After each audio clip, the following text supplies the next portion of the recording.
যাদের চাকরি গেছে তাদের যন্ত্রণা আছে, তো ফলে তারা কি কর্মসূচি নেবেন না নেবেন সম্পূর্ণ তাদের স্বাধীন অধিকার।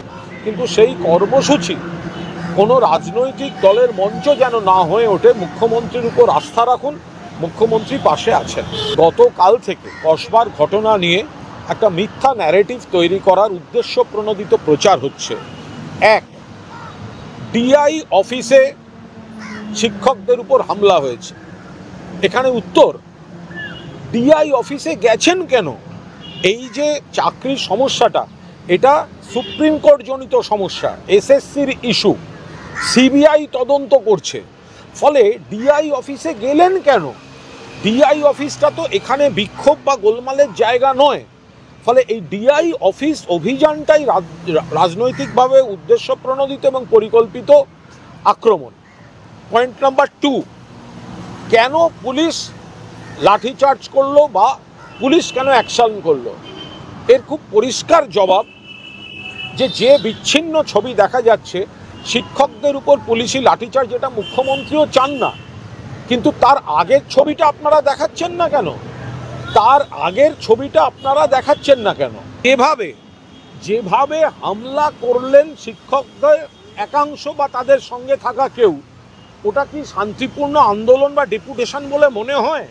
যেভাবে গিয়ে গেট ভেঙে ঢোকার চেষ্টা, পুলিশকে মারা হলো, পুলিশকে গায়ে হাত দিয়ে মারা হলো, নিরস্ত্র পুলিশকে মারা হলো।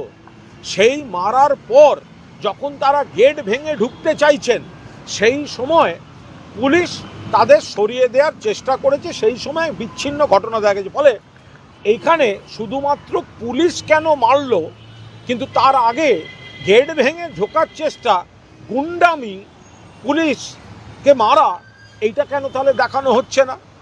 3, পুলিশ শিক্ষকের উপর পা তুলেছে, খারাপ।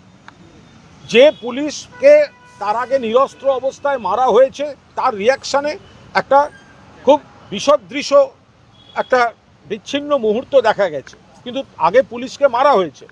কিন্তু এখানে আমাদের কাউন্টার একটা প্রশ্ন আছে।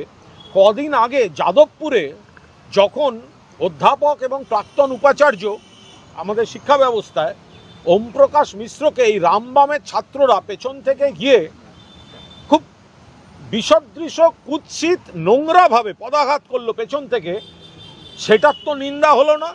ফলে বামরামের ছাত্ররা অধ্যাপককে লাথি মারলে ভালো, আর হামলাকারী, ভাঙচুরকারী পুলিশকে মারার পর শিক্ষককে যদি পুলিশ পাল্টা কোনো অ্যাকশন নেন, তখন সেই লাথিটা খারাপ। এই লাথির রকম ভেদটা করছেন কারা?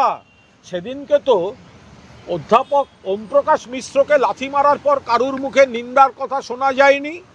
তো তাহলে আজকে হঠাৎ এই লাথি দেখিয়ে যারা সোশ্যাল মিডিয়ায় বা মিডিয়ায় যারা একেবারে কেন এই নয়, কেন ওই নয় বন্যা বইয়ে দিচ্ছেন, তার সঙ্গে অধ্যাপক ওমপ্রকাশ মিশ্রকে লাথি মারা হচ্ছিল, সেই ছবিটা রাখলেন না কেন? এই তুলনাটা আপনাদের দেখাতে অসুবিধা হয়? ফলে আমরা খুব পরিষ্কারভাবে বলছি, উদ্দেশ্য প্রণোদিতভাবে গণ্ডগোল করার জন্য গণ্ডগোল করা হয়েছে।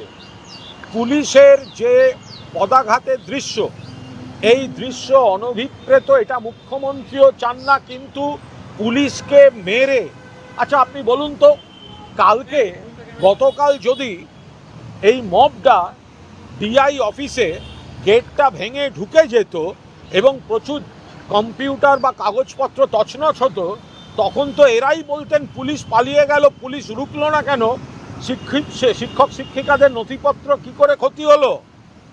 তাহলে তাদের যদি পুলিশ বাধা না দিত, এই হামলাকারীরা যদি ডিআই অফিসে ঢুকে তছনছ করতো, তাহলে সেটায় পুলিশ সমালোচিত হতো ঢুকলো কি করে।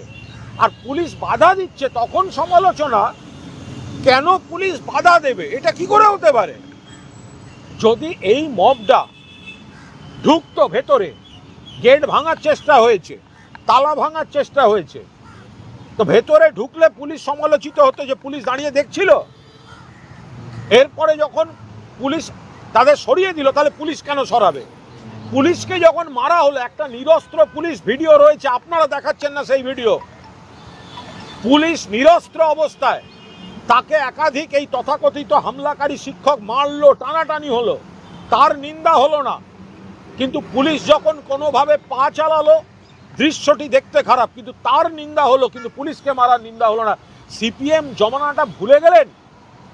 সেখানে কোনো হামলাকারীর উপর কোনো লাঠি টাঠি নয়, গুলি চলতো, গুলি।